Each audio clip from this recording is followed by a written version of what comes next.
You're on. Okay, well, good morning, everybody. Welcome to our special city council meeting. Today is Friday, April 24th, 2020. It's approximately 9:30 a.m. Before we begin, if you please join me in the Pledge of Allegiance, please. I pledge allegiance to the flag of the United States of America and to the republic for which it stands, one nation, under God, indivisible, with liberty and justice for all. Okay, so first item is going to be the conflict of interest statement. That's where I'll ask if any member of city council, city manager, or any member of city staff has any known conflict of interest on any item on the agenda. None. Okay, seeing none. Now we have two resolutions. First one, 2.1 is item 2.1 is resolution number 20-147. Need a motion and a second, please. Move to approve, Mayor. Second, Cassandra Gandara. Okay, motion made by Councilor Vasquez, second by Mayor Pro Tem Gandara. And looks like David Dallahan will discuss.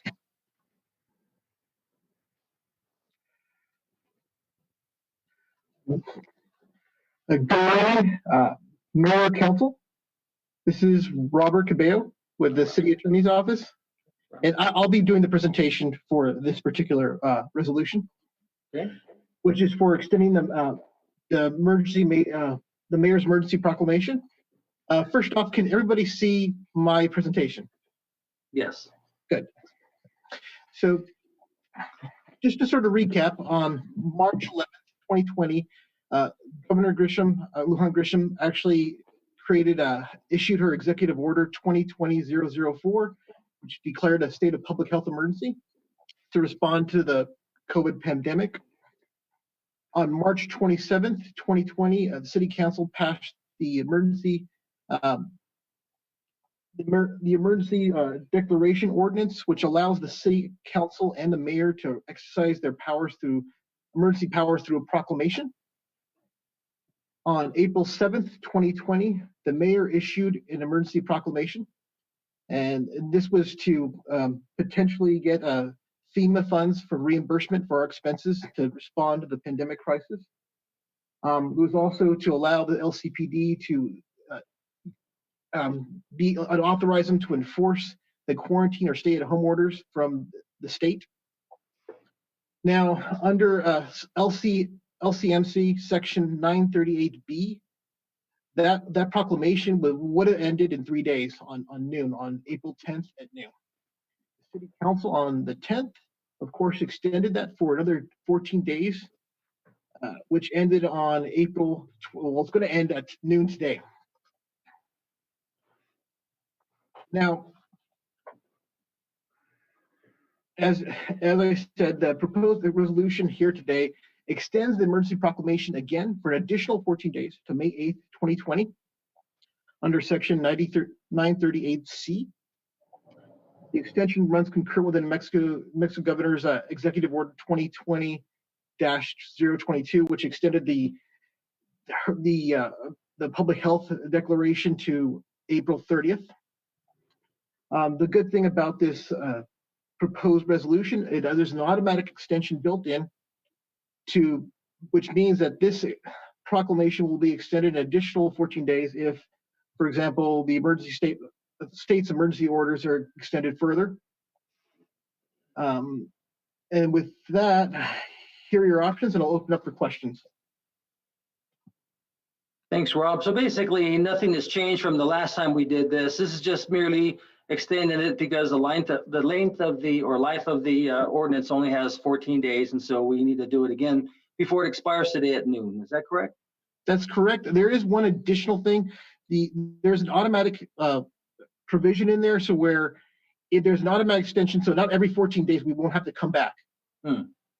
So this also ends, though, if for whatever reason, let's say the governor declares the declaration of emergency orders is ended here, is going to end on April 30th. There's not going to be an extension, or let's say there's for whatever reason there's a determination it should end. The governor ends at April 29th. That it makes an automatic ending at that point. Gotcha. Okay. Okay. Let's see here. We have Councilor Sword and let me get to David first. David Dallahan, you have a question? No, sir, Mr. Mayor, I just wanted to let you know that we received notice this morning that the governor has extended the executive order to May 15th. Right. Gotcha. Okay. Thank you for that. And yeah, because I thought it was May 15th also, but okay, Councilor Sork and then Councilor Vasquez. And Thank you, Mr. Mayor. Yes, I also heard just last night, in fact, it was extended to the May 15th. I'm sure we're all getting messages and requests to change the order to open up more businesses. I just want to make something very clear to all of us that about that particular request or that particular action. Do we even have the ability to change the governor's orders? I don't believe so, Councilor. I Okay, don't think so. just straightforward like that. Okay, that's fine. Thank you so much. I'll lower my hand. Yeah, let me just, before I get to Councilor Vasquez and Mayor Pro Tem, so the governor had a press conference on, I think it was Wednesday, and her press conference was at 3 o'clock, and at 2 o'clock she had invited a certain, so many mayors around the state to listen to her initial talk. And in there, and I noticed the reason why I'm talking is because I want to say this is because it's different than what was reported in the paper. Although today's paper, Algernon got it really pretty good. He was able to articulate what the governor had said, because in our talk, she had said that starting next week, she's going to start releasing certain businesses to open so that they're all open by May 15th. Okay, not all of them. Excuse me. Let me clarify this. So she said she's going to start with, I think she specifically said flower shops and nurseries. I remember those two. And she said they're going to be more ag related. And she wants to do that the first week so that it doesn't overload the system. And then the next week, they're going to come up with a different industry. She talked about pet groomers, and she stopped right there. And then that's where it stopped. And so she did say the most problematic and the ones that are going to be the most difficult are going to be the bars and the nightclubs. She said that. So I just thought I'd share that with you, with the council here. Okay, so we have Councilor Vasquez and then Mayor Pro Tem. Mayor, thank you so much for clearing that up. That's important to me. Sure. Thank you, Mayor. Thanks for asking that question, Councilor Sorg. No, we've gotten that request, and I'm fully supportive of extending our local municipal resolution for an emergency declaration to run concurrent with the governor's proclamation as well. I just want to say, message to constituents out there who may be watching is just that we're all in this together. I know folks are getting impatient. I know that there are certain counties and certain folks that are talking about acting hastily and, in my opinion, unwisely to reopen. And I think yesterday we saw the biggest spike in cases recorded yet in New Mexico. And so to me, it's a clear signal that we're not even close to being to where we want to be. However, I am appreciative of having a plan in place to reopen once certain markers are met. And so I have full trust and confidence in the governor and her staff, who have done a tremendous job up to this point to really protect the majority of New Mexican communities. And so just want to offer my support, and also just to say that for myself, and I know other members of the council, we're all paying very close attention, right, to where those markers are going to be at for us to start pushing to reopen. But as of right now, I just feel that it's just still not safe. So thank you, Mayor. Appreciate it, and support this. Thanks, Councilor. Let me just say a couple more things before I get to Mayor Pro Tem. I think you're going to see that any business that does open, all the employees are going to have to wear masks and gloves. And I think they're probably going to have to take their temperature before they go to work. And if they have a fever of 100 or higher, they're sent home. And the customers that are walking in, they may have to also have PPEs as well. So it's going to be pretty strict. But and I think there's probably going to be, of course, a social distancing, and there may be still be a limit as to how many people can congregate inside of an office or building. So I thought I'd share that with you as well. Mayor Pro Tem. Thank you, Mr. Gabriel, for your presentation, and to my fellow councilors in their questions and concerns. Mayor, I appreciate the I appreciate the explanations given. My comments and questions are going to be a lot of what Councilor Vasquez has sort of alluded to, and that is I know that our community is antsy. Some people would use the word angst. We've had a local business person want to do an event Friday, and I was deeply concerned about that because I felt, especially where the location is, that they have quite a few higher numbers, if you will, of known cases. And so I guess I'm concerned about, I read in the paper about this group of business people that will be advising the governor. And I want to know if there are advisors from the Southwest side, because I think that's important. And almost always, if we're not jockeying into position, the southern part of the state gets lost in the translation, just lost completely in terms of representation.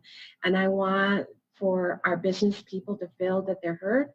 And we have a very unique situation here in that we're a border community. And so we are, our neighbors are, you know, another state that was talking about opening up and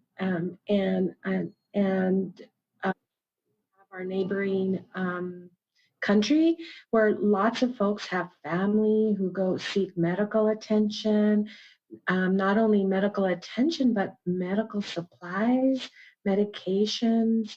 I'm deeply concerned about that. And so I'm not suggesting that up in the northern part that it's not any different. It is, but it is. It is. And so I feel very strongly that I want to make sure that our business people are represented, that they're heard, that they're seen. And I know that we are, but I also am fearful that they're making decisions based on not having scientific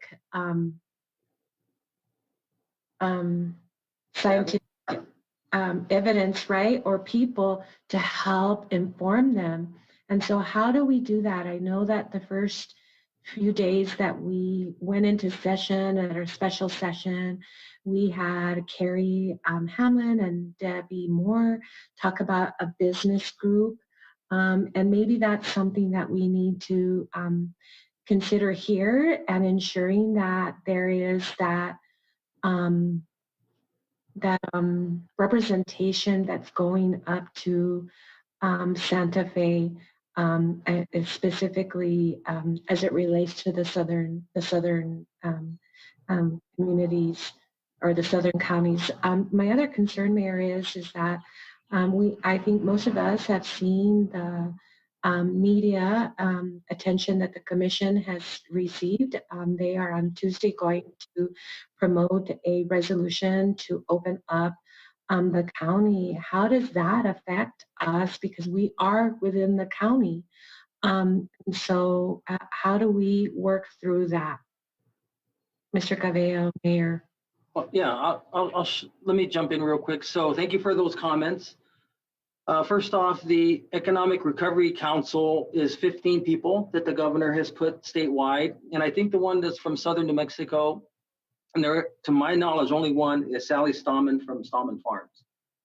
Now, there's another one that she's going to do. And what that council is meant to do is to reach out to various businesses to ask, you know, as earlier when I mentioned about the face mask and the gloves and the, you know, maybe taking of the temperature. I think what the governor is going to ask these 15 people, excuse me, is to find out from their various businesses whether or not they'd be willing to do that. I think that's one thing that she said. And the second thing is she's going to have a council of mayors around the state, and they're going to suggest which businesses to try to open up first. And so I think that's where that's coming from. The second thing, as far as the county resolution, really, it's just really that. It's just though it's something that if the county was to pass that, it has no teeth. I'm sorry. It's just meant to tell the governor, hey, we want to open up. Which I was asked to sign I think the New Mexico Business Coalition had something similar a few days ago, and I knew the governor was coming forward with this proposal to slowly open up businesses. I mean, it's not prudent to open up all businesses at one time. And so to do it systematically like she's doing it is the prudent way to do it. So, and I explained that to this group of mayors, another group of mayors. I mean, there are subsections within these mayors groups, and there's some, and understandably so, especially in the small communities, they're literally dying, the communities, because they don't have the Walmarts, they don't have the big box stores like we have here. So I hope that answered your questions on the county's resolution, which is really more symbolic, if anything, and then what the Economic Recovery Council is meant to do. And let me just tell you something, man. I want to congratulate our colleagues here, because when we passed that 7,500 for Movida to reach out to these economic development experts, they're already starting to do what a lot of these cities are trying to form, and that is a group as to how do we get bounced back and what businesses are going to bounce back. And so, when I don't know if you all are familiar who Mark Lautman is. Mark Lautman was one of the key players to start Santa Teresa back in the 90s, early 90s, late 80s. And so these are some really smart economic development people who know that, and they're going to work with Movida. And then of course that's our report. So we're going to get that information. So I just thought I'd throw that out there. I appreciate that, Mayor. I don't believe that the county, even as a resolution, speaks for me or the council. And so I would strongly urge us then to, if it is passed, that there is some sort of counter resolution suggesting specifically to the governor that we believe wholeheartedly in terms of what she's trying to do. I'm a firm believer in listening to science and our medical community, who is struggling right now. We have been very blessed and grateful that our rates are what they are, because we have tried very hard to follow our social distancing. And then lastly, Mayor, I am concerned. I appreciate that the governor is taking this stance and forming these groups, but I've been a part of state government for many, many years, and I'll tell you what, the people that get called in to speak on behalf of us in a different community, county, the South, it's very different. And I'm glad and thrilled that the lady from the Shaman Farms is getting to have her day and representing agriculture, but it isn't everybody. And I especially am concerned about ensuring that small businesses is at mom and pops, our Latino community is represented specifically there at the table, because it is very different. All of us have small mom and pop shops in our communities that are struggling, especially our restaurant industry. And I just want to make sure that we are capturing everybody's thoughts and concerns at one time. And again, I don't feel that one representative of 15 people is enough. So thank you, Mayor. Mm-hmm. Thank you. See who else? Councilor Abeta Stuvey and Councilor Bencomo. Thank you, Mayor. I want to thank Mayor Pro Tem Gondra for her comments. A lot of my questions were very similar in concerns, especially given our community representation at the state level. I had a question regarding if this group decides that it's not a requirement, that they don't want to have businesses to have the PPE face masks. Is that something that we can look at the city? I think, you know, we're still edging up towards our surge and our peak. And though it can't protect you from everything, there has been evidence to show that people wearing the face masks out in public, it is very helpful. And so I'm not sure if that's something that we can look at, what type of requirements that we might have as a city to help protect, especially given the fact that we do, they're still seeing a lot of cases as well in El Paso. And we know that we have a lot of connection with their community as well. Good question, Councilor Betas-Tuvi. I believe, and I'll let Jennifer Vega Brown or Rob Cabello jump in, but I believe that if they don't require it from a state level, I think we can pass an ordinance that does require it. That, you know, I think our measures can be more strict than the state, but not more lenient. I don't know if Jennifer. Oh, there you are. Good morning. Yes, you're correct. We can be more strict than the state. Okay, great. Thanks. Thank you. That's good to know. Because like I said, as we see El Paso and what type of requirements they have, but they're still seeing increased cases. Since we do have that interconnection, we might be at a different place than in other communities. So I would say moving forward, that's something we should heavily consider before we get into our surge and peak times, just because we know that it could be very beneficial for our community. Thank you for that. And before I get to Councilor Bencomo, let me just read to you the names on the Economic Development Council, Recovery Council. Brian Moore owns a ranch market in Clayton, New Mexico. Christina Campos, she's the administrator of Guadalupe Regional Hospital in Santa Rosa. Jason Harrington, CEO of HB Construction. Brian O'Leary, Senior Vice President, Tax Counsel of NBC Universal Albuquerque. Peter Trevisani, President, CEO of New Mexico United, Santa Fe. Sally Stamen Solis, CEO of Stamen Farms, Las Cruces. Liddy Martinez, Enterprise Bank and Trust out of Española. Jason Sandell, Executive Vice President of Aztec Well Family of Companies in Aztec, New Mexico. Alan Felt, Historic Plaza, Las Vegas.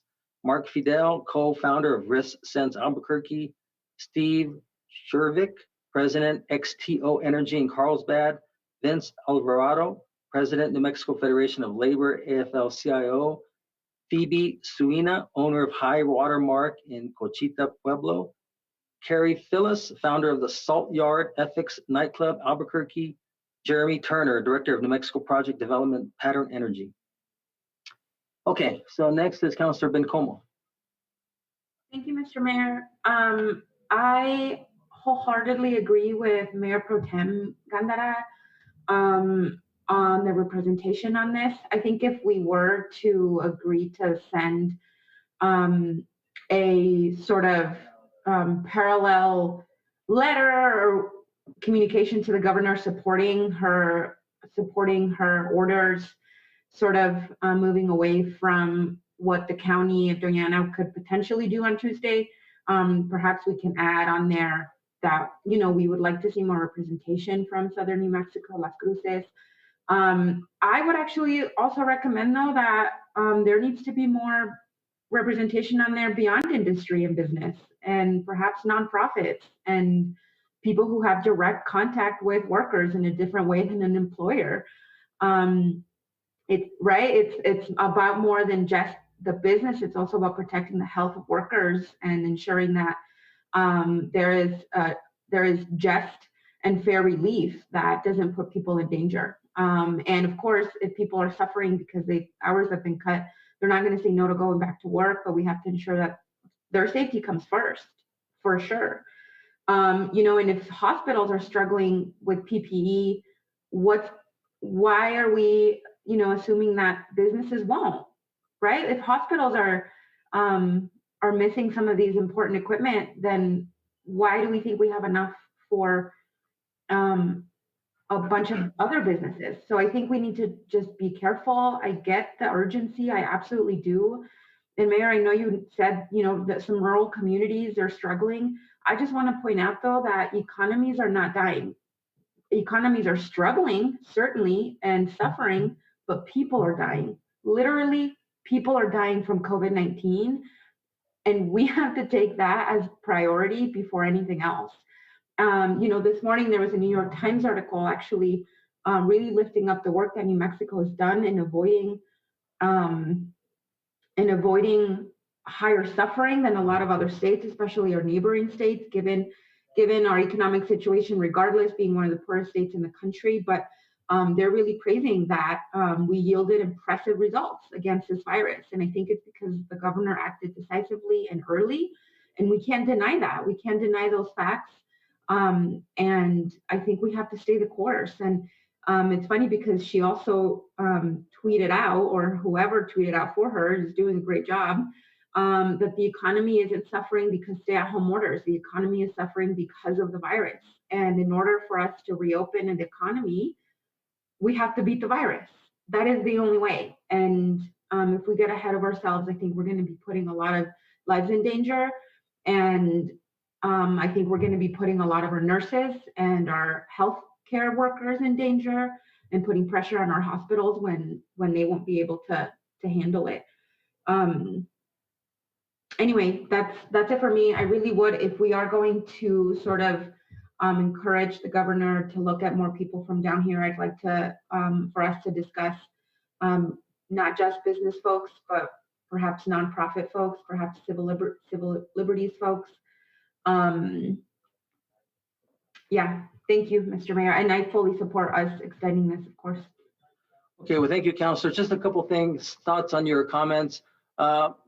Yes, okay, it looks like we're going to move forward with some type of resolution supporting the governor and how she's systematically opening up business.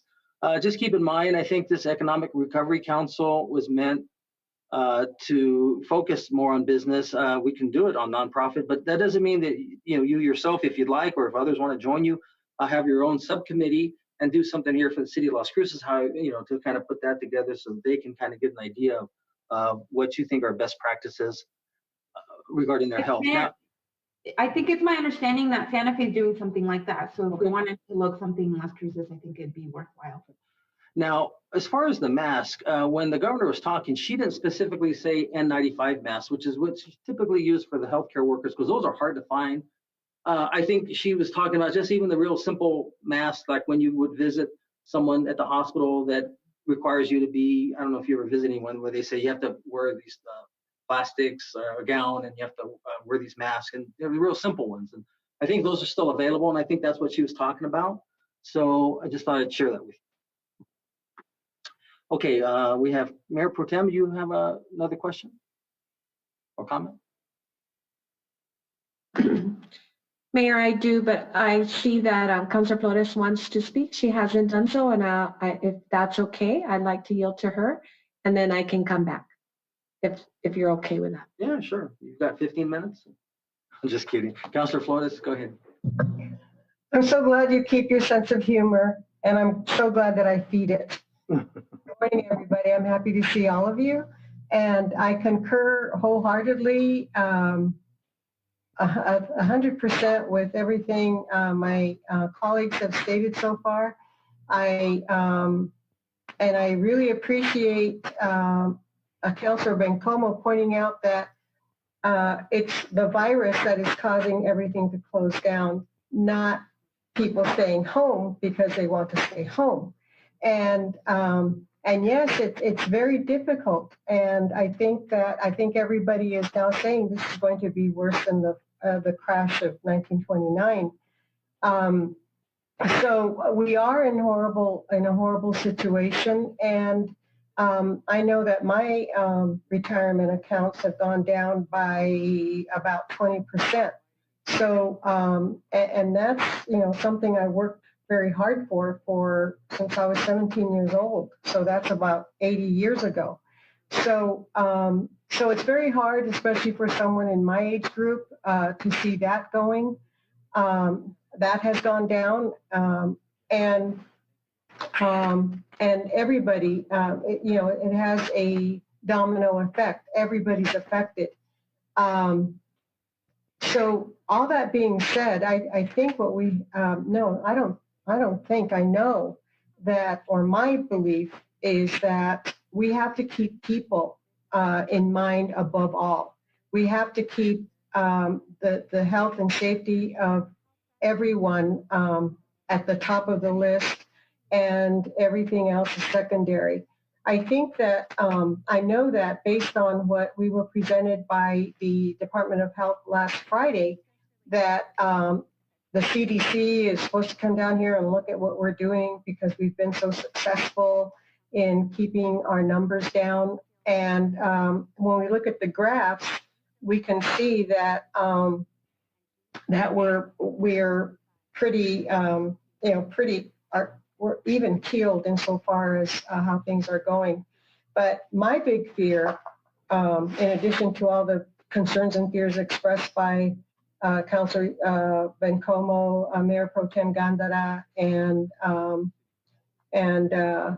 Councilor Abeyta Stuvey, is that Texas has lifted a lot of their restrictions, and a lot of people from our southern part of Doña Ana County go to El Paso for their shopping. It's closer. People from Anthony aren't going to drive here to go to Walmart. They'll just drive to El Paso. It's a hop. I mean, you cross the street and you're in the state of Texas there.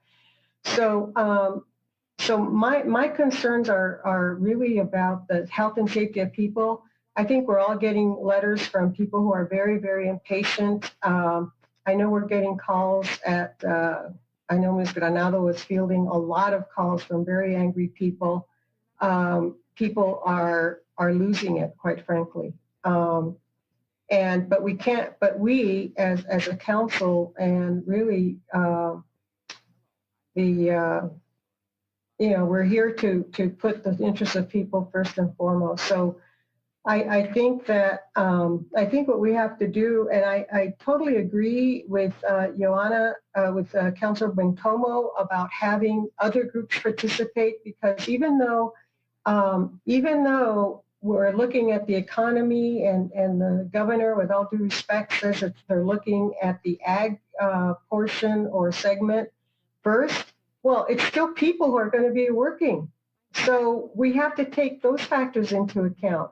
And who are going to be working? Who's going to be out there working? People, of course, who have families to feed. And if they're going to think that, as it is, a lot of people are disregarding, as we all know, in many states and perhaps here in our state, who really don't believe it's necessary to take all the precautions we've been taking. So I feel very strongly, Mr. Mayor, since you're going to be part of that mayor's council, that you mentioned something about mayors. Well, I don't know if I will be. I mean, I have to be chosen. Well, you better make sure you get chosen. I have a feeling I might be, because we're down here. So yeah, well, I hope we're southern New Mexico. Well, I mean, we're the second. Okay, I'll text her. I'll text the governor. Right, I'll text her and say, I hope you're. Tell her Yvonne told you. I'll tell her that. I'll tell her that Councilor Yvonne Flores is demanding that I be on the council. Well, I think all of us, Mr. Mayor. I mean, we're the second largest city. I know. I have a feeling I will be, but I just. Okay. Okay. Well, and then maybe you can include our Mayor Pro Tem to be there. I don't know. I don't know what but it's just that we don't have enough. And then with the county coming forward, at least one of the commissioners coming forward with this proposed resolution, it really throws a big wrench into the beautiful work that we've been doing, working so hard to keep people safe and healthy. So I just wanted to express my concerns in that regard and my fears, and I hope that that economic council, the economic whatever council, does take into account that people have to be taken into account, and we do need civil liberties organizations. We do need the 501c3s. I mean, the AFL-CIO is in there. It's not really an agricultural, it's not an agricultural organization. I mean, they fought Cesar Chavez tooth and nail to not have farm workers be part of their union. And I'm pro-union. You know, my dad was a Teamster, but in this situation, I mean, if you're going to have the AFL-CIO in there, you know, have the ACLU in there too. You know, have the 501c3s, have people heard. They're the ones who are going to be affected. You know, not the owners of those corporations. It's the people. And that's what we're concerned about. Thank you, Mr. Mayor. Did I use up my 15 minutes or can I go? You've still got like 6 minutes left. Oh, man. All right. So anyway. No, I'm just kidding. You did use up the 15. I'm kidding too. No. I'm kidding. Thank you, Mr. Mayor. You went over, so I'll catch it on the next time. Mayor Pro Tem. Thank you for the laughs, but no, honestly, I appreciate Councilor Flores's back and comments and concerns. Mayor, I forgot to say how grateful I am to Mavita. You know, they have an electronic version of a survey for specifically consumers, sort of being, not sort of, it's being spread through Facebook. I don't know what other avenues. I don't know if council has gotten a copy of that survey. I'm very appreciative because it gives them not only as, you know, what to help with business, but also from a consumer perspective, what are you willing to do? The only concern that I had with the survey is that it asks a series of questions as a consumer, what you feel like would need to be the things set in place in order for you to come into business, if you will. And you're only allowed to pick one option. And honestly, I was like, oh, I want to do this for this and another option, you know, but you're not sort of allowed to do that within the confines of the survey. So I'm a bit concerned that it will and only give a certain understanding about it. And so I had planned to reach out to Davin today or over the weekend to sort of give my concerns about being able to select more than one, but from my perspective, I hate to be so giving critical or constructive criticism during this time, but I think he would benefit from it as a group. So thank you, Mayor. Thank you, Mayor Pro Tem.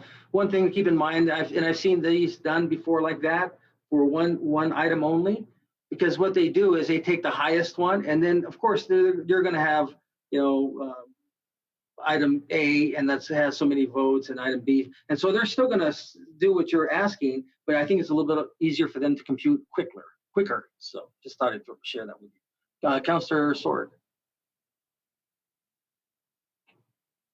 Councilor Sword. That was quick. I just wanted to add my 2 cents worth here and agree with everything everybody's saying. So are you wearing that shirt for the draft tonight, or what? What's going on with absolutely. Absolutely. It's what we have to distract us from this staying at home. Is that Minnesota? Yes, it is Minnesota, yes. You're a cheesehead? No, not at all. That's Wisconsin, Mr. Mayor. Even I know that. Yes, right. Well, I was just testing him. Yes, right. And I wanted to make sure I tell everybody that it's good to see you all, even though it's in a little square. It's good to see you all again. I miss this face-to-face that we have. I just wanted to add that you know, as some have said already, Mayor Pro Tem and so forth, that we want to follow the medical experts on this, Department of Health, on what their recommendations are for this. And I trust the governor that is doing that. And so I trust the governor when she comes out with her orders. So I'm all in favor of following what is being done in the state. I can see where some small town that isn't connected too much to the rest of the state could have a little something different, but that's up to them as far as I'm concerned. Thank you, Mayor. Okay, thank you. Okay, so getting back to the original resolution, which was to extend the term. Looks like everybody's had their say, so if there's nothing further, Christine?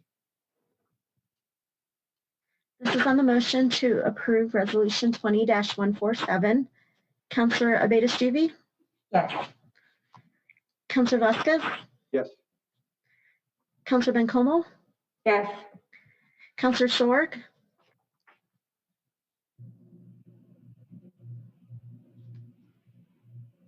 Councilor Sorg?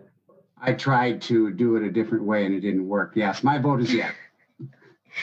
Thank you. Councilor Flores? Yes. Councilor Gondeta? Yes. Mayor? Yes.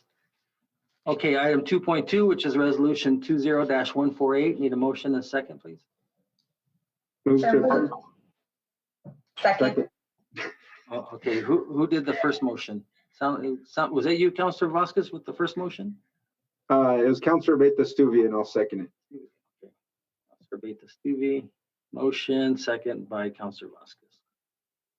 Okay, Christine, are you going to be doing this presentation? Yes. Okay. Let me see if I can share my screen with you guys.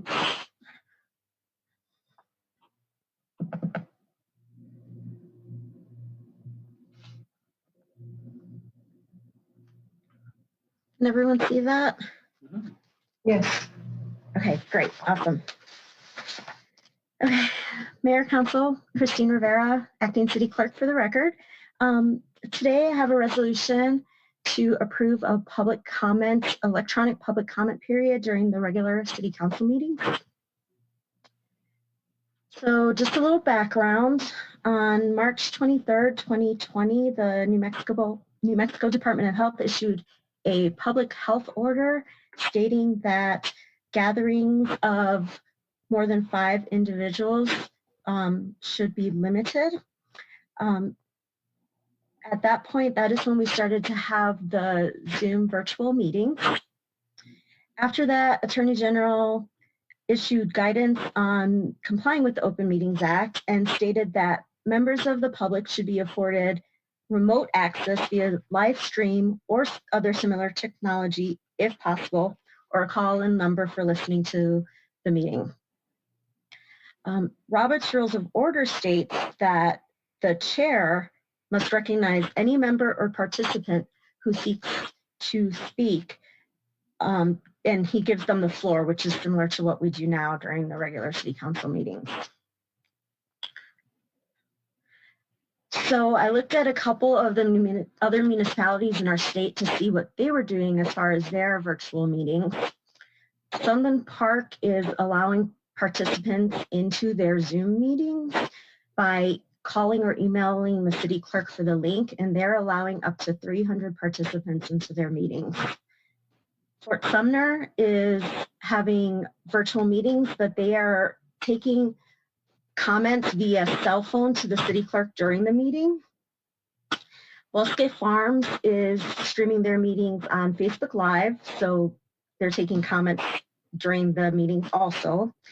And then Alamogordo, they have not had their first virtual meeting yet. Theirs will be the first week in May, but they will be taking public comments emailed to the city clerk, which will then be read during the public comment period of their meetings.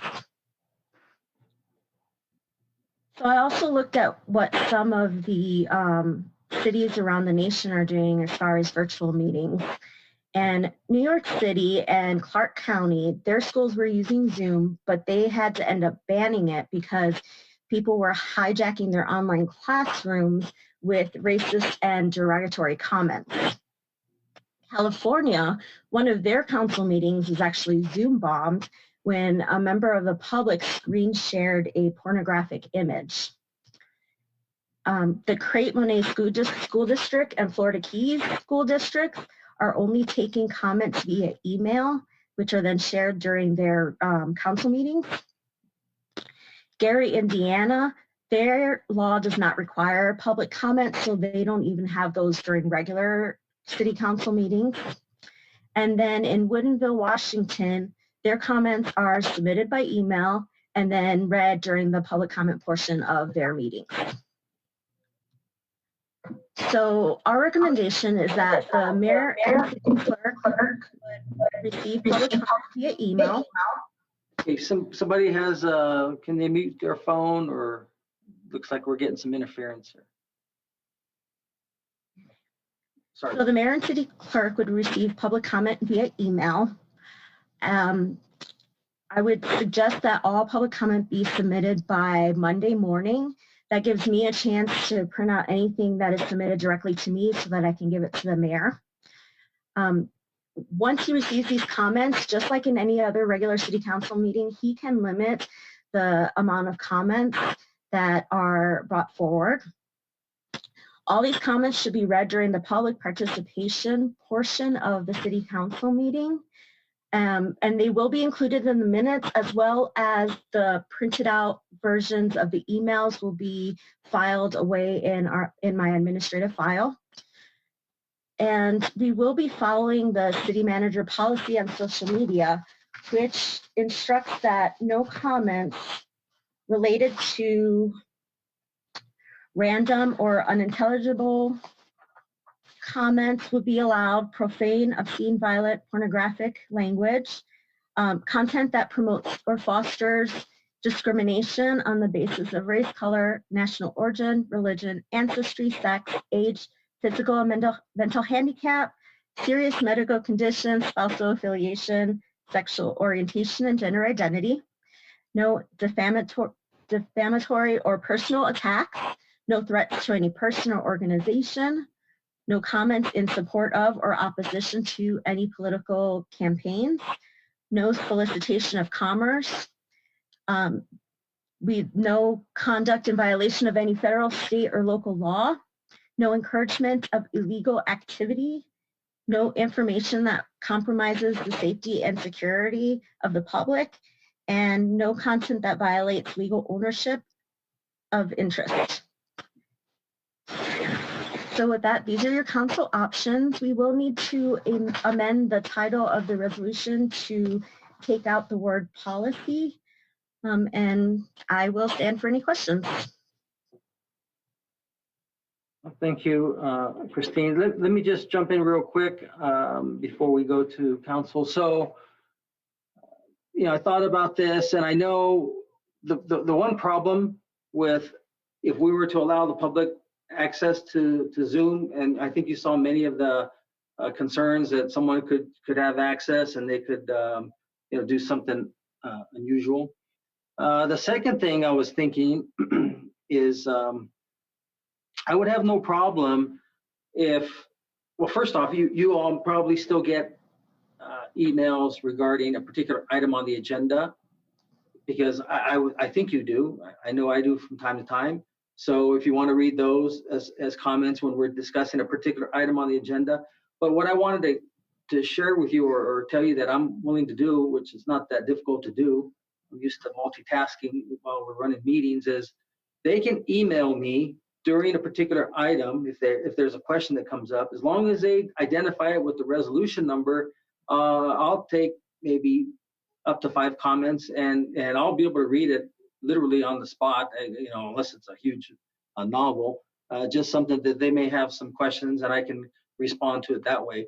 I think that's a little bit quicker and a little bit closer to the public so that they can share with me or us their concerns, which is not hard for me to do, really. I mean, I can read what questions they have and I can relay that to the council and let it be answered that way. In addition to what we're doing here, is what I'm trying to say is I don't mind doing that or adding to it.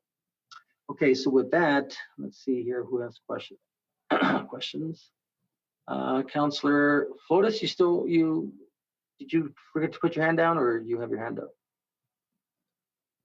And then we have Councillor Vasquez, Oregon, Como, Gonda. Thank you, Mr. Mayor, and thank you, Ms. Rivera, for working on this. So I think what the mayor just stated right now is that it would have to be modified. Your presentation would have to be modified, your proposal. So I don't know. I think that'd be kind of tough, and I know that but that's up to him. But Yeah, and Counselor, it doesn't have to be anything formal. I can still do it while, with this resolution in play. I can do that. It's not a problem. We can, if you want to move forward with what was presented, which is fine. But I want to relate to the public. I'll take, five questions that they may have, that they have to have the resolution number. If they don't have the resolution number, I don't have time to keep looking through it, because I'll get a lot of questions. They have to have that resolution number. If they don't have it, I have to move on into another one. So.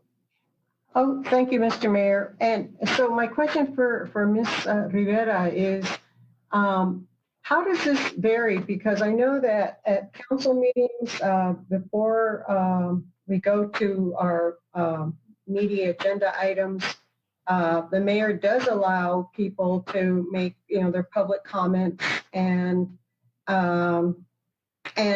but we generally do not have questions for them, and so that's going to change, isn't it? Because, or do I have a poor recollection already of what our live meetings were like? Can you clarify that for me, Ms. Rivera? How that would change, if it would? Mayor, Councilor Flores, I don't believe it would really change. The only difference is that the person will not be publicly in front of you guys. They'll still be making their same comments like they would at a regular council meeting. You just won't be able to ask them follow-up questions. So that's really the only difference. And I don't know if Jennifer wants to jump in at all. Mm-hmm. And how would this vary then from Robert's Rules of Order, which we generally follow, and they're only, they're only suggestions, really. It isn't something that we've incorporated as a lawful or legal way of proceeding. How does that change? We actually do have specific rules. We're going to rely on Las Cruces Municipal Code, Article 2, Section 2-27, E1, which requires that the mayor recognize each speaker. And we're also going to rely on Article 2, Section 27F, which requires that the mayor may cut somebody short or allow adequate time. So those are the things that our rules do have in place right now. When something isn't specifically addressed, we do rely on Robert's Rules of Order, but in general, you do have those rules in place that allow the mayor to do these things. So actually, it's an ordinance if it's in the municipal. Correct. Oh, well, that's good to know. I didn't know that. I thought that we just followed Robert's Rules of Order as a guide. So, okay, thank you very much, Mr. Rivera, Mr. Mayor, and Attorney Vega-Brown. Jennifer, I don't suppose you can turn your can. I don't like really looking at that logo while you're talking. So. Sorry. That's okay. Oh, and by the way, Christina, I'm a little worried about your curtain next to your lamp. It might catch on fire. So I don't know. I'll move it. I'll move it. Thank you. Councilor Vasquez. I do have my NMSU poster in the background. Oh, yeah, well, I couldn't see that there. Thank you, Mayor. Mayor, this is a time for unity. Okay. All right. Just kidding. Go Aggies, always, all the time. Yeah, no, I think this is certainly a little bit of a challenge for us, right? Because no matter the circumstance, we're going to have things just be different, operate differently, right? And I'm willing to just that conversation or the questions we might be able to ask of a commenter. I really don't see that happening through any particular way that we can devise in a way that's timely and efficient. But I do want to be able to have the ability to receive comments during the meeting. I think that's important because people may have reactions or ideas as specific counselors comment on a particular ordinance proposal. And so I think it's important for us to have those come in real time. And so I don't know if there's an opportunity like we would during a regular council meeting to have all the counselors be able to see the comments that are coming in. And so maybe that's like through a new email address, like councilcomments@loscruces.org, Mayor, which you would then recognize, right? You would select the emails or the comments that you would like to read. But if possible, I would appreciate like council having the same, seeing those emails come in real time as well. And then you could address those per the ordinance. Is that something that we might be able to do, Ms. Vega Brown? Mayor and council, the problem with that is that it is the mayor's, well, the chair's prerogative to address, they have to acknowledge every speaker. So the chair has to acknowledge each speaker. So if you're receiving everyone's email, the chair hasn't acknowledged that speaker. And so that's why it's necessary for those emails to be filtered through the clerk and then the mayor, because the mayor has to recognize each speaker. Okay, I understand. That's okay. But as a matter, I'm sorry to interrupt you, as a matter of public record, they are a public record. Sure. They just wouldn't be. Okay.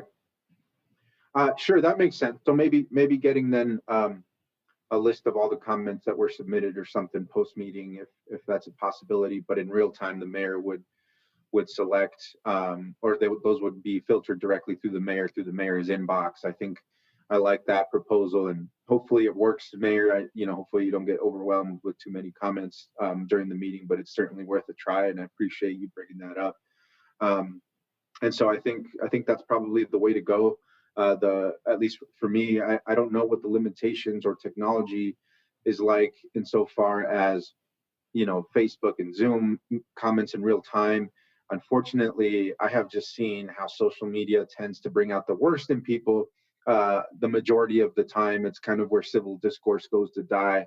And I would hate to see a negative, a flood of negative comments or obscene photos come in without any way for us to filter them. And then to have the public watching that, right, that stream of comments or that stream of unfiltered, potentially offensive images and that kind of thing. I just unfortunately see the potential for that happening, right? I think people would do that, especially if they have anonymous accounts or that kind of thing. And so I think this might be the best way to do it. I do just want to also ask a question about the speakers identifying themselves. I know that when folks come to city council and identify their names in their districts, it's something that's important to us, right? For us to know sometimes what district they come from. Not if they don't want to, but how do we make sure these are real folks, right? Because anyone can create a fake email address, a fake name, send some ludicrous comment out, or put something out there that they don't want to be held accountable for as a person. And so I'm also a little bit worried about that, right? That people would create fake email accounts because they don't want their comments traced back to them. And I don't know if we want to accept anonymous comments, but I know in a regular city council meeting we wouldn't do that, right? Right, exactly. So I mean, it's just a matter of if they send it to me, of course I'll kind of read it and see if it sounds believable. But let's kind of play it by ear. I wouldn't read too much into it. I'm not too concerned with it. Okay. Is there a criteria then that we will ask folks to submit as part of the comment process? You mentioned, Mayor, you wanted to have at least the resolution, or I think it'd be good just for them to mention what they're commenting on versus like the ordinance number, the resolution number, because that might be tough for people. Oh yeah, no, yeah, sure. No, they have to ask me the question on the email. Okay. Yeah. Okay. All right. Well, I think unless we have better suggestions or solutions, I think that's support your proposal, Mayor. Thank you. Okay. Sure. And Mayor, Councilor Vasquez, what we could also do is put some wording on the agenda that kind of guides people on what they need to submit. Thank you, Christine. That'd be great. And also, if we announce through a press release that we will be accepting comments in this way, would be great to get that information out that way and via social media as necessary. Thank you. Okay, thank you, Christine. Councilor Sorg? Thank you, Mayor. And thank you, Christine Rivera. That's awesome research you've done. It was quite a list you had. It was very interesting. I have one request. Could you put up the slide that has this, what's in this resolution again, so I could see that one more time, or just leave it on there for the rest of our discussion? Yeah, the one before this. It's so quiet. Yes, thank you. Thank you. So this is basically what it's all going to be about. So that's what I wanted to go through. We've been talking so much, I've kind of forgotten the details. Thank you so much, Christine. And thank you, Mr. Mayor. Thank you, Councilor. Councilor Bencomo? Thank you, Mr. Mayor, and thank you, Christine. This, I agree, is great research you did. I think we have actually a really incredible opportunity with, even though that this is significantly harder and definitely a challenge for staff and for all of us, that, you know, COVID-19 has created and these virtual meetings. But I also think we have an opportunity to make government more accessible now for a lot more people. And so I want to make sure that we consider that, because I think that we could do something really incredible. And you know, I understand the fears of, we all know what Facebook is like sometimes, those comments, and so I get that. I also have been part of, through my work life, been part of some Facebook Live events where, you know, we were taking questions from people directly from Facebook, and they were generally mostly very positive, and people were very inquisitive. So I think it's a fair assumption to make that it could get nasty. I also think we don't know. We don't know what it could be like, and especially if I don't know, it could turn pretty badly. I agree with you all. I just also think that it could be a really big opportunity to make government more accessible for people. You know, I think us asking them to email things,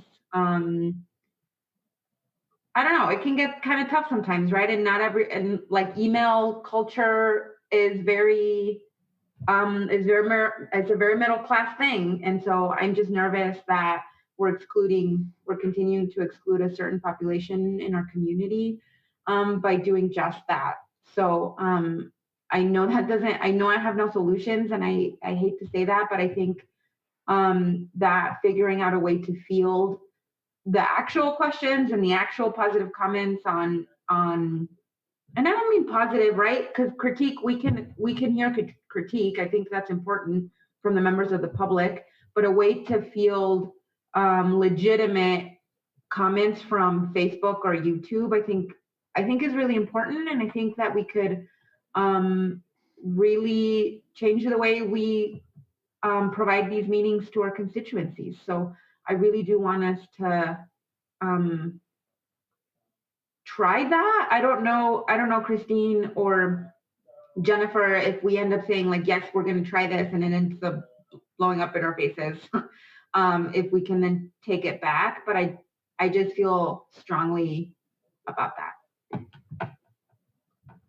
Okay. Thank you, Councilor. Mayor Pro Tem? Thank you, Mayor. Thank you, Christine, and Ms. Jennifer Vega Brown and her legal staff. I know a lot of work went into this, so I very much appreciate everything that you've done thus far. This has been really important to me. I've been having conversations with Ms. Vega Brown about the opportunities to seek commentary from our constituency via live stream, because we do have that currently. Is our council meetings are live streamed and on Facebook. And I had noticed a couple of times, and I had been out, but participating by phone and then had the Facebook live stream, that there are times when people comment, but no one was sort of answering any of those things and any of the questions, if questions have been brought up. So I agree that it's important for us to receive commentary and questions during the meeting. I think that's really important. I wholeheartedly agree with Councilor Bencomo's comments about an opportunity for more public participation. I think that really needs to happen. And so I'm incredibly fascinated with Sunland Park's policy and the ability to have up to 300 people on Zoom. I think that's incredibly progressive. And I'd like to know any more detail, Ms. Rivera, as it relates to that, and how we have all here heard the crazy things that Zoom has brought, but I now know that they've changed a lot of or maybe beefed up security, and so I'm interested. I really feel that as I like that idea. In fact, I want us to really look at the Zoom possibility, having people participate as if they are at a meeting. I think this is incredibly important. So I don't know, Christine, do you have any more detail about the Sunland Park model?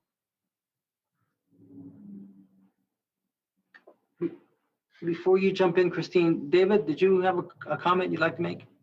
Yes, Mayor. Thank you. I appreciate the opportunity. David Maestas, interim city manager. And hopefully this helps address both Mayor Pro Tem Gandra's and Councilor Bencomo's questions and concerns.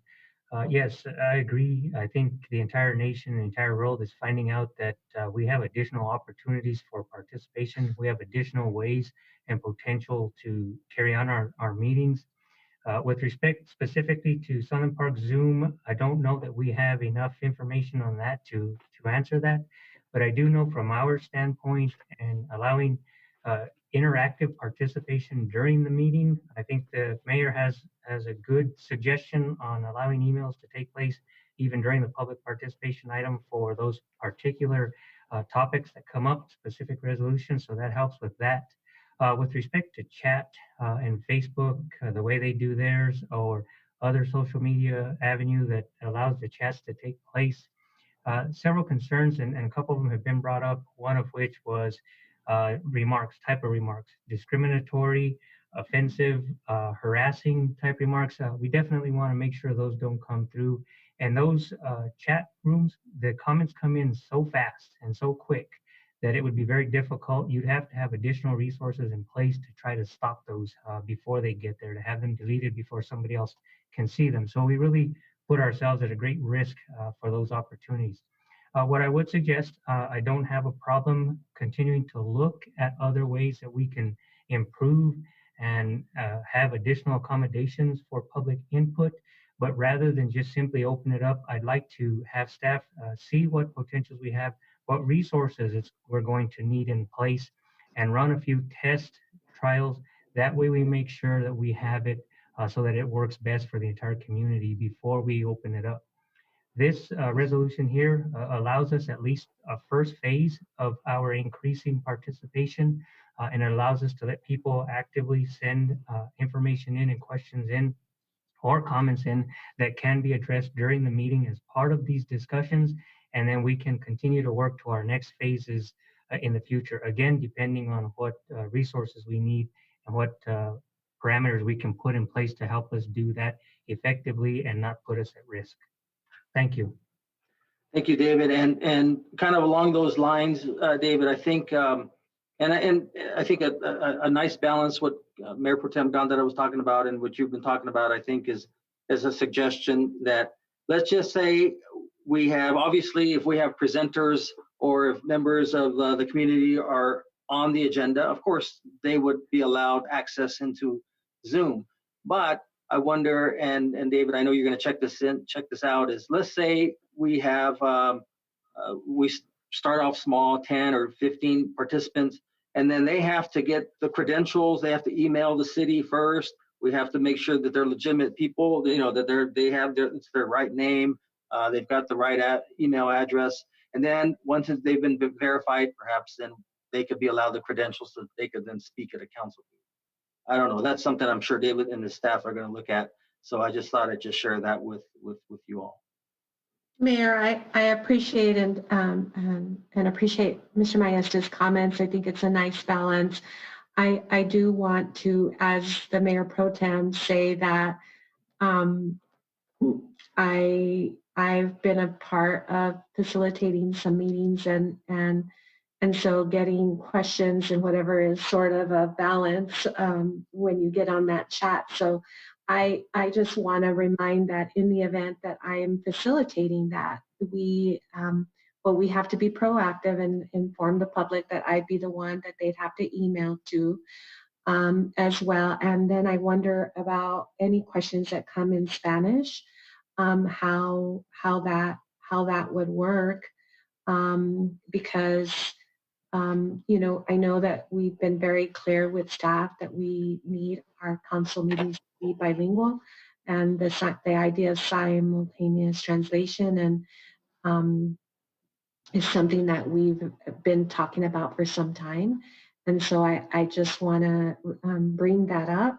I'm fine, but I'm also interested in the idea of Sunland Park. It's a really interesting way that they have chosen to move through their meetings, and so I'm happy to allow for the first step here is a good one.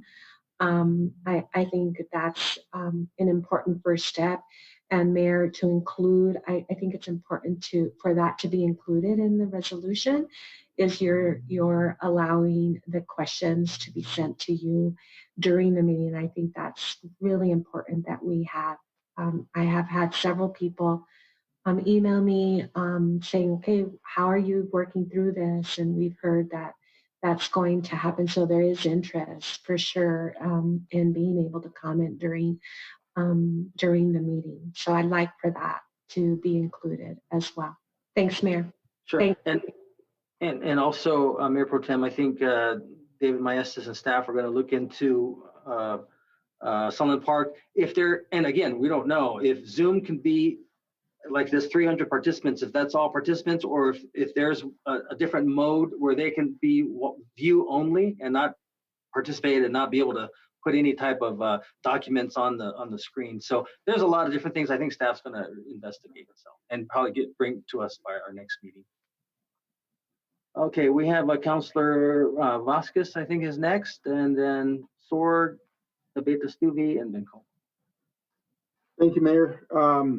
Yeah, no, I think Councilor Bencomo brings up some really, really good points. And so I support everything she said. And I think she's right. We have an opportunity to make local government more accessible. And I think we should take it even beyond this limited time that we will have to be on, Zoom meetings. So I wholeheartedly agree with her. And if it takes us a week or two to get there, in order to get it right, I support that, support staff doing what they need to do to make sure that they're confident in the type of tool that we're able to use.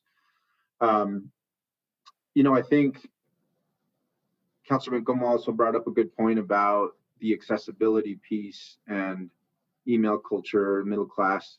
I think Zoom, more so than probably an email system, would be even more limiting or out of the reach of kind of regular folks or average folks.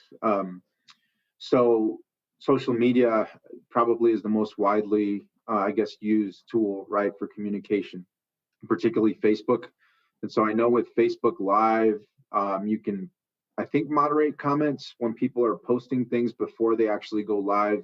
I believe there can be a moderator function of someone that has to approve that comment from actually being posted publicly. So it seems like that might be kind of the most widely available, widely used platform, just speaking from my own personal experience in terms of accessibility. So perhaps that might be an option that might be easier than Zoom, more accessible than Zoom or email. But again, also share the concerns with staff of just, being able to make sure that that we're getting, respectful and comments that other members of the public don't have to endure, any kind of profanity or that kind of thing, because that could break down quick. So yeah, just wanted to chime back in with that. Say support this recommendation, or Mayor, with your proposal as it is, but do also strongly believe that we should move in the direction of figuring out a way to use either social media or something that's that we're confident is very accessible to the majority of our constituents here. Thank you, Mayor. Okay, thanks. Looks like David Maestas has a comment. David? Yes, sir, Mayor. David Maestas, thank you for that. And for Councilor Vasquez, and again, it goes back to what other councilors have brought up. We did look into the moderator, the resources for what it takes for a person to have the ability to take out comments before they're sent to the chat and everybody else can see them. One of the difficulties with that, as Attorney Vega Brown pointed out, according to Robert's rules, the chair is the one who decides what comments move forward or don't move forward. And so we do run a risk if we have somebody differently who's deleting comments or taking them out before the mayor has seen them, that we are making rules outside of that requirement. So we're trying to figure out how we could meet that requirement, but still have the ability to take those comments out before everybody sees them. So there are quite a few semantics and difficulties that take place. We are trying to look into them. We are trying to figure out, again, how we could move to a different phase, but we do have to work through those. Thank you. Thank you, David. So before I get to Councilor Sorgs, let me ask Adrian something. So Adrian, so during our meetings, is there a way, and I think you see this on telethons where they flash a number, is there a way you could flash my email address and say, if, for public comment, you want email mayor@lascruces.org, something like that? Is that, I don't even know if you can talk. I know you're the host, but I don't know if you can talk. Yeah, we could do that. We could do that with a just like a lower third graphic. Like right now on the TV and YouTube, we have the date on the top left corner, so we could put somewhere on there an email address on the bottom or top where they can call. Great. Or send an email. Sorry. Sounds good. Thanks, Adrian. Let's see, Councilor Sorg. That's okay, Mr. Mayor. I'm fine. We're good. Okay. Councilor Beta-Stuvi. Thank you, Mayor. I'm glad to see these recommendations. I think transparency and public participation is very important, and I echo a lot of the comments that my colleagues have done. One thing, I am excited to learn more about the Zoom. If there is some sort of ability to sort of work with it so you can disable that screen sharing function for maybe the public and have more of, if they raise their hands during, allow that to happen during public comment, and then if we could turn that sort of stuff off while we're doing presentations, if there's a way to kind of work with the system that way, I think it could be very useful to have people kind of be able to view in a different fashion. I do feel that there are some concerns when it comes to sharing things on Facebook. That area can be very good to include other people, but it does turn into a very nasty place sometimes when there is no kind of accountability for who is posting.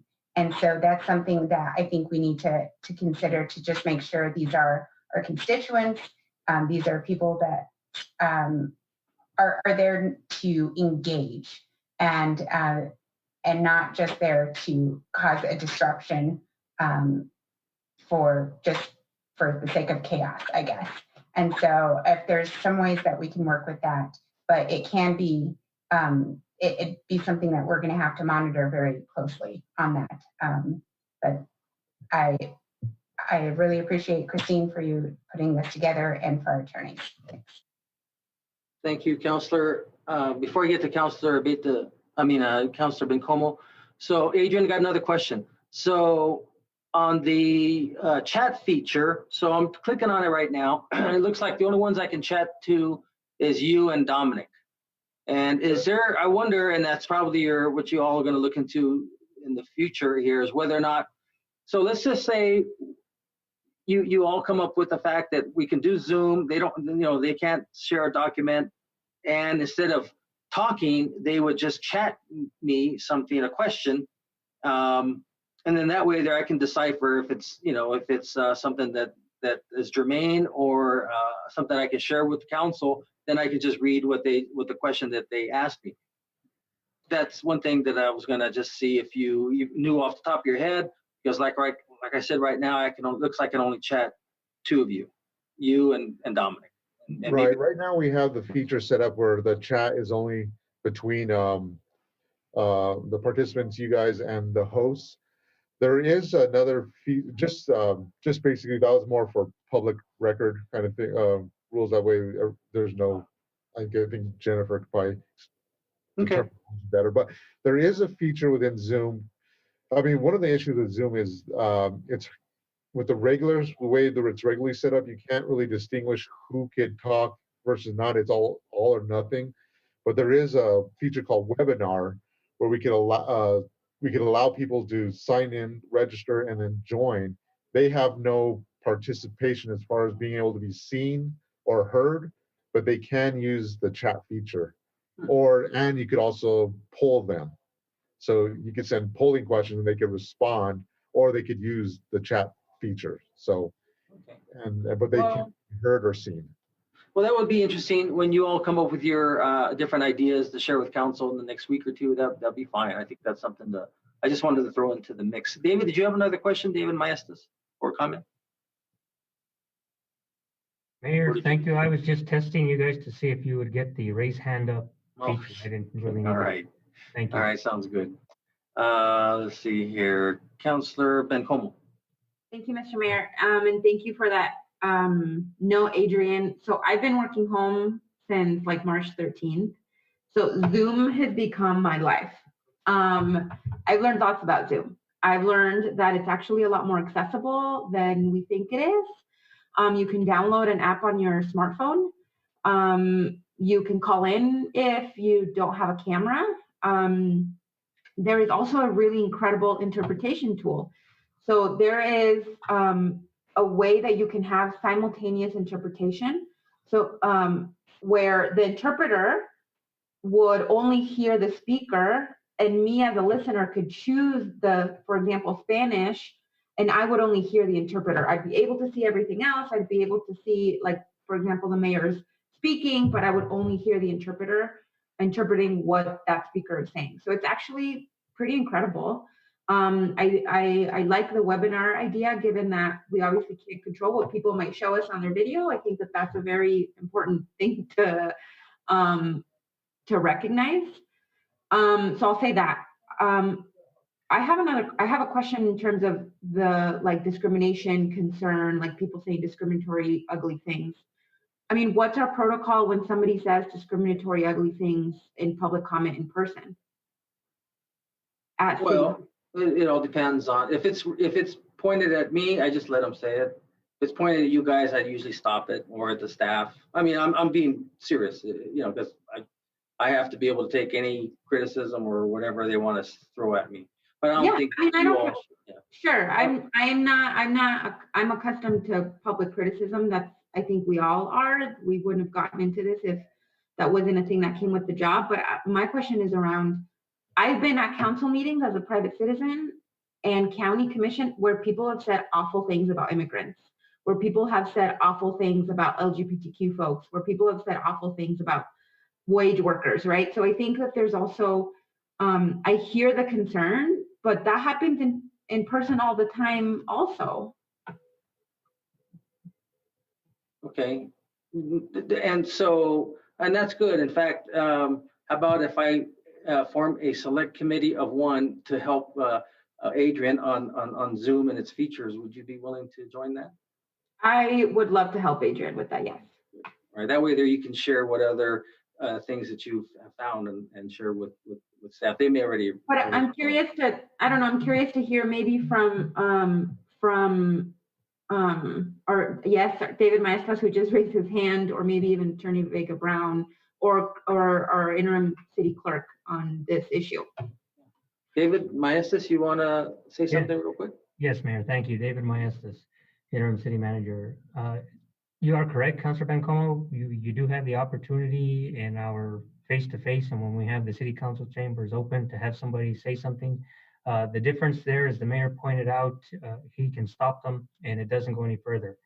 Again, back to these chat environments, and when people can comment and send in information instantly in a millisecond, you can have several comments come through, and if we don't have the resources to be able to stop those before they get out, then we're not able to deter that. Whereas in person, you can stop it. With this many people involved, even if, let's say, we find out that Sunland Park does allow participation with 300 people, you can have 300 comments in the span of 10 seconds come through, and we won't be able to stop that with the resources we have right now. So we need to vet out the process and how we can allow people to speak and know that they're speaking, meeting Robert's Rules of Orders, but also being courteous and professional as we would ask anybody else who's talking in front of council. Thank you.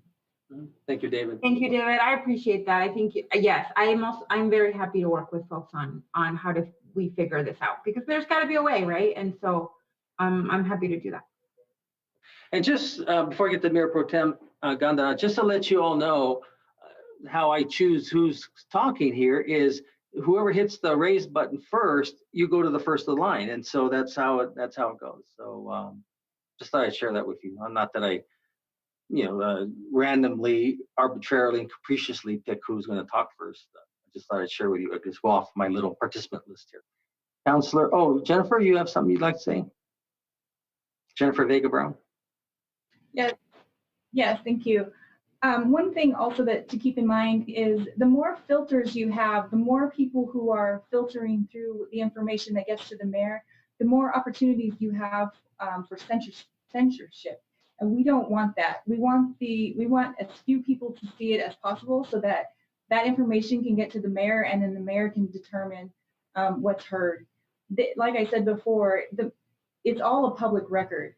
So I'm an attorney, so I like things documented. And so the written questions, the written emails, those are the easiest to manage, because not only can we maintain them for the public record, but we can make sure that nothing was changed in them. And so there are many mechanisms now with technology to allow public comment. But I think with what we have limited right now, our intention was to try this out, see how it goes.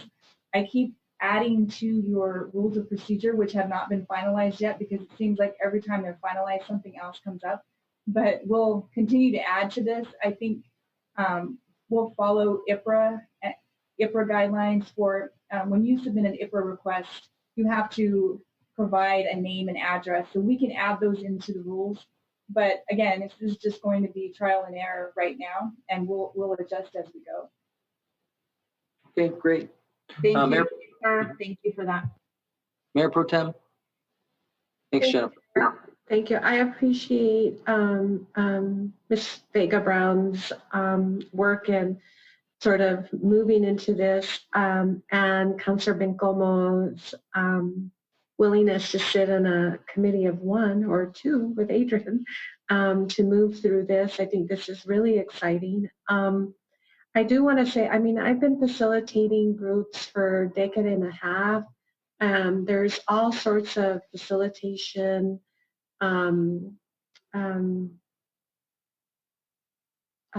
rules, where you capture ground rules that people will adhere to. And I think that's really important. I think it's really important to let the public know that, yeah, we want public participation. I think it's okay to criticize, but I don't think anybody wants to be in a room where they are being told any discriminatory, some horrible commentary. And so I think there's ways that we can definitely set this up and meet sort of very specific guidelines, following it, everything that we need to follow, the law, Robert's rules, in order to, because I think our end result is more participation, right? More participation. And I think we do have a wonderful opportunity for that. So I just want to say that I think it's important that we state what those ground rules are at every meeting. and that we follow them, and that includes the citizenry. Thank you, Mayor. Thank you, Mayor Pro Tem. Okay, so let me ask Jennifer Vega Brown something. Jennifer, as far as me asking that people just email me for comments, do you feel that needs to be included in the resolution? And if so, we'll go ahead and do an amendment, or do you think it can be okay to leave out? Mayor and Council, I think that you can leave it out. Right now, it's really just a recommendation that you're accepting that this is how we'll do it. We can have an internal procedure, either an administrative rule or a city council rule of procedure that's put in place to determine what the process will be. Okay, great. Okay, so if there's nothing further, then Christine, can you call the vote, please? Mayor, we need to amend it to remove the word policy out of the title. Oh, I'm sorry, okay. No problem. Mr. Mayor, Oh, yes, Councilor Sword? yeah, I'll make that motion to remove the word policy. This is Yvonne, I second. Okay, Councilor Flores seconds. So motion made by Councilor Sword, second by Councilor Flores to remove the word policy in the resolution 20-148. Christine, on the amendment? This is on the motion to amend resolution 20-148 to remove the word policy out of the title. Councilor Beta-Stevie. Yes.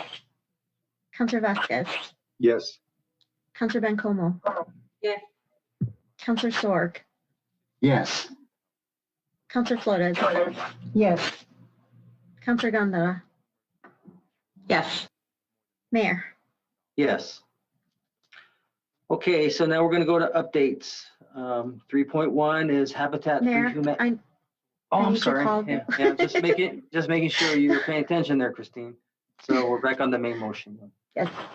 This is on the motion to approve resolution 20-148 as amended. Councilor Beta-Stevie. Yes. Councilor Vasquez. Yes. Councilor Bencomo. Yes. Councilor Sorg. Yes. Councilor Flores. Yes.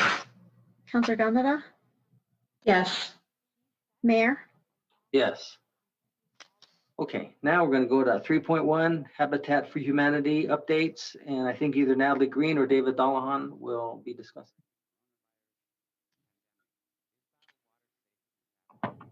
Hi, Mayor. This is Jan Lauterbach with the Community Development Department. I believe I am tasked to discuss Habitat for Humanity update. And I'll share my screen with you all.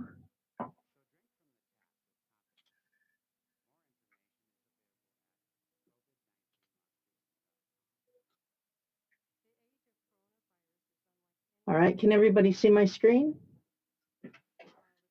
Yes. Okay.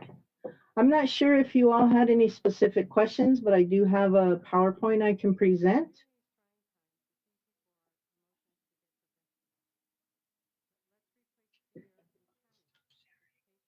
Hold on.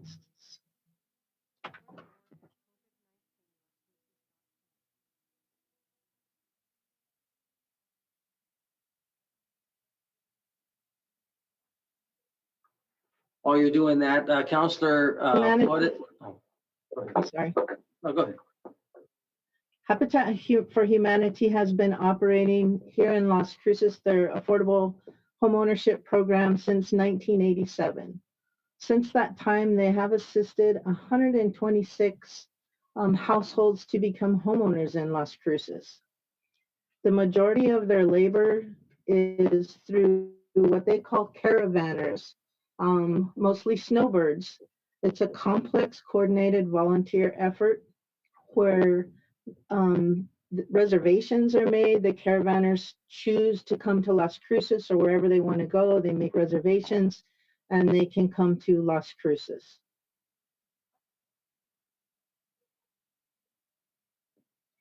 Habitat does fulfill a need for housing here in Las Cruces. According to a recent survey conducted, 1 in 8 families in New Mexico spend over half of their income on housing costs.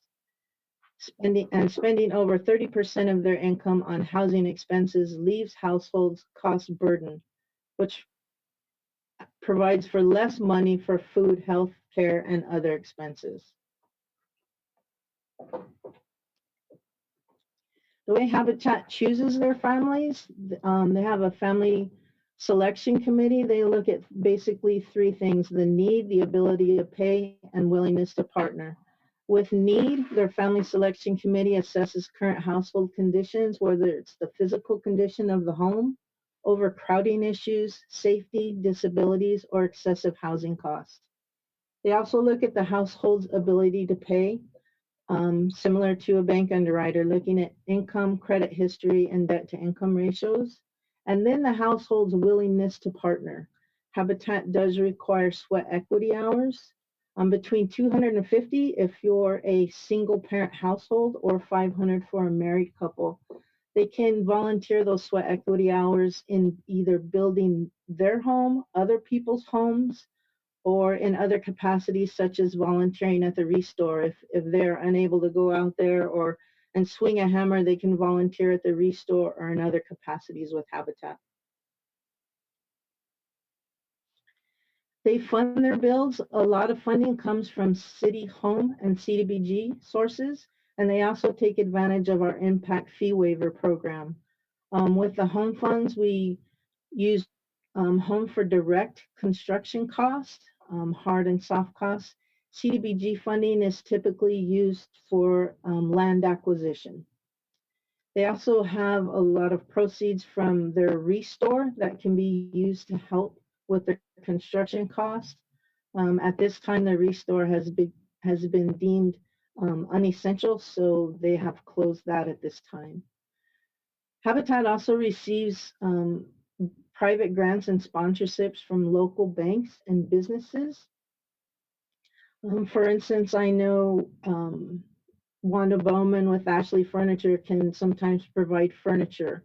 Home Depot has provided plants for landscaping, items like that, and then other private grants and scholarships for their funding. So what they've done in the past few years is Habitat has worked in the Aurora subdivision. They were given pretty good deals on lots, and in 2018-19 they completed 5 homes each. They are working to complete 5 homes here in 2020, and in the 2020-21 build season they're looking to build 6 homes. The build season for Habitat in Las Cruces runs from October through April. Normally that's when the snowbirds like to come down to New Mexico and build. Once it starts getting too hot, they want to get out of here and go back to their homes in the Northeast. They also have volunteers such as the 911 build day, where they get emergency responders to come help them build, and other organizations here in town to help build. Together making a big difference in the affordable housing in Las Cruces. That is the end of my presentation, and I will stand for questions. Thanks, Jen. Let's see if there are any questions here. So far, no questions. I guess, Jan, Councilor Sorg. Before I get to Councilor Sorg, so Jan, I think the biggest question was whether or not funds to help Habitat for Humanity should be coming from our Telshore fund, or if so, which other fund should it come through? So that would be the main question, and then I'll get to Councilor Sorg and Mayor Pro Tem. Just a quick question, Mayor. Jan, where is the Aurora subdivision? What district or what part of the city? Oh, we can't hear you. Yeah, we can't hear you too well, Jan.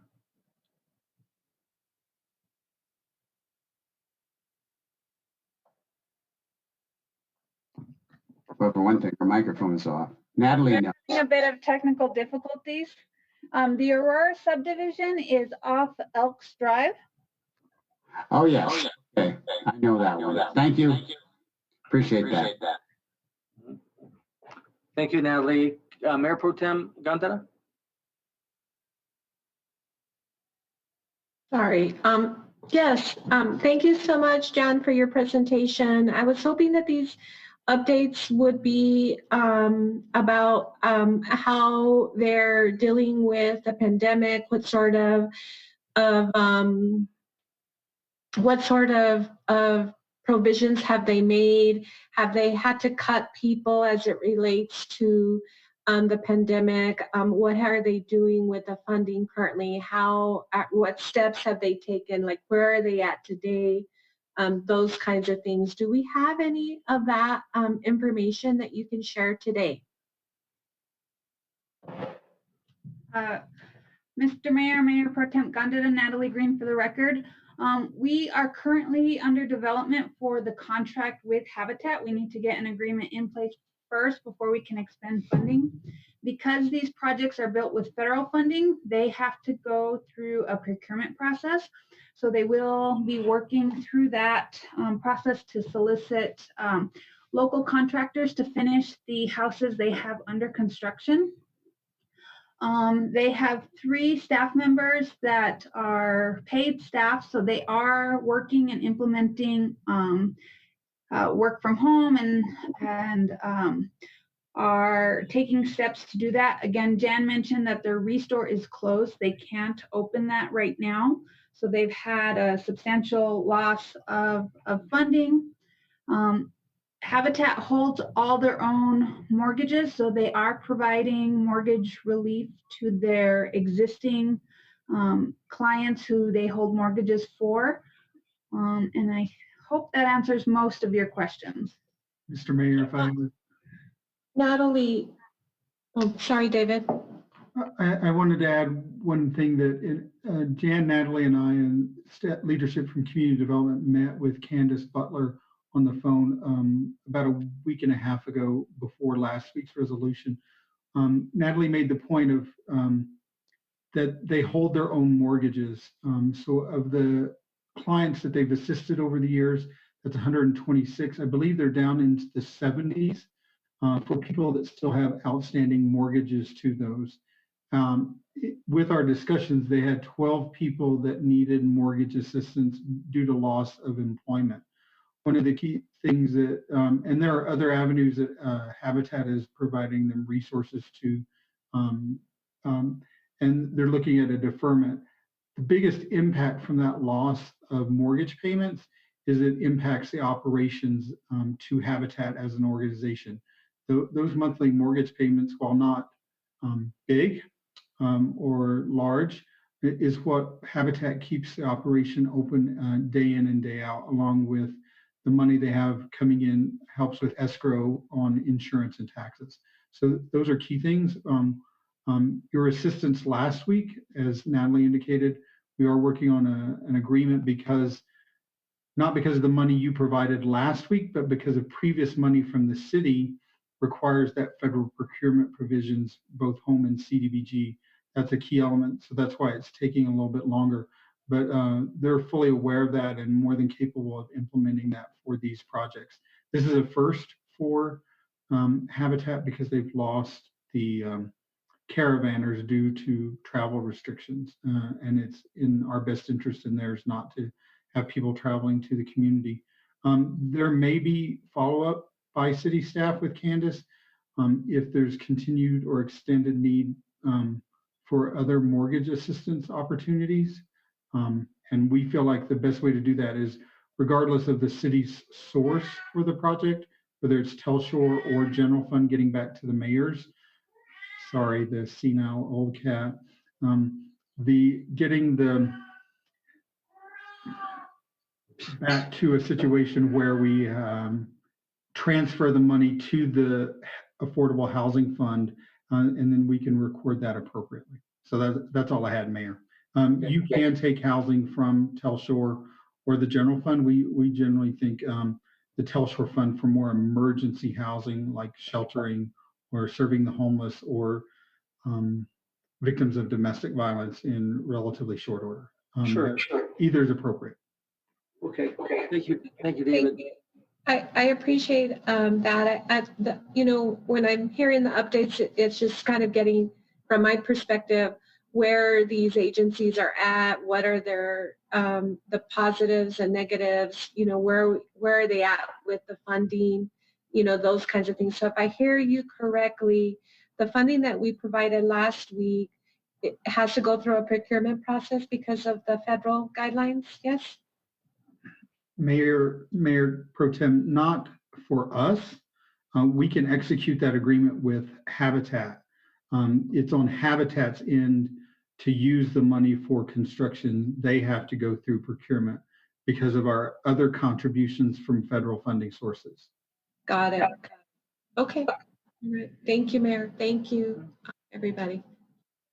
Okay, so let's go to the next update, and that is the microloan program. And I believe Dr. Griselda Martinez is going to discuss or present.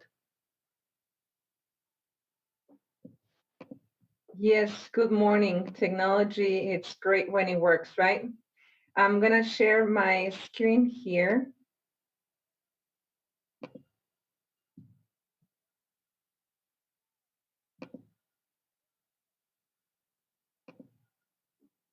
All right. Good morning, Mayor and City Council. My name is Griselda Martinez, Economic Development Director. I'm here to update you on the emergency assistance microloan program that you have approved in the last 2 weeks through 2 different sources. And I'm going to just summarize the history of the funding sources. On April 10th, as part of the resolution allocating $1 million for assistance through the Tailshore Fund, we received $74,500 for the technical assistance program. During the discussion in City Council and the use of the Tailshore Fund, it was recommended that a different funding source should be funding this program. Although it is related to COVID, City Manager's Office felt that it was more appropriate to utilize a different funding source. So we went back to City Council on April 17, where the funding source was changed from Tailshore Fund to General Fund, and that's where the funding source is right now and how we're planning to move forward to fully fund this program. A little bit of background on this program. As I mentioned before, this program is really tailored to alleviate some of the challenges that small businesses are facing, and it's a double effort. One is the technical assistance that can be provided to them by talking to them, by connecting them to resources, and also to make sure that they are prepared to receive loans shall they need it, and that they are eligible to pay in full. So we had already identified a financial gap in our community for small businesses who already face challenges in accessing resources. And with this current situation, we decided to move forward with a smaller amount to be able to meet the needs of the emergency.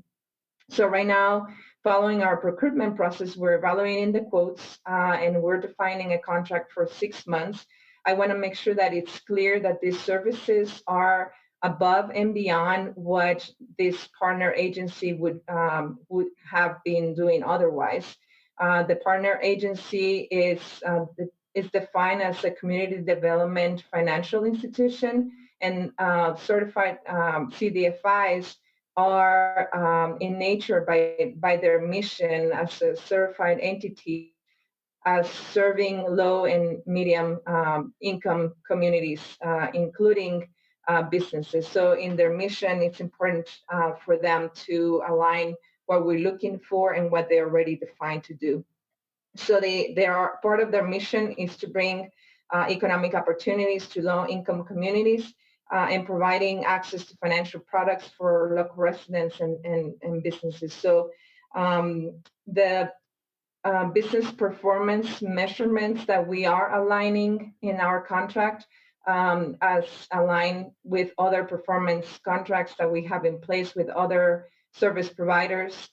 We are really focusing on technical assistance, which will include one-on-one visits between the CDFI staff and businesses, other consultation forms such as information sharing, as well as educational workshops. We believe strongly that businesses struggle to connect to resources, and so this would be another form to connect resources to the needs of the business owners.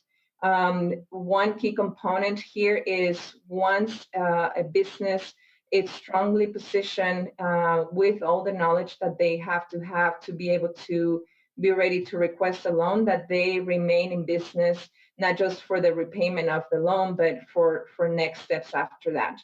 Another key component to CDFIs is that they provide loans to the traditionally non-bankable businesses. So the goal would be for businesses to be strong enough to transition eventually to a bank, a more traditional bank. Another item here is that we are looking at the conversion rate of the technical assistance that this CDFI partner would do, and then how that translates into actual loans, which would mean more capital that businesses have access to. Another big element here is that traditional banks do not usually lend amounts less than $100,000. And through this technical assistance, we would be looking at loans much smaller than that, to go from 2,000 all the way to 50,000.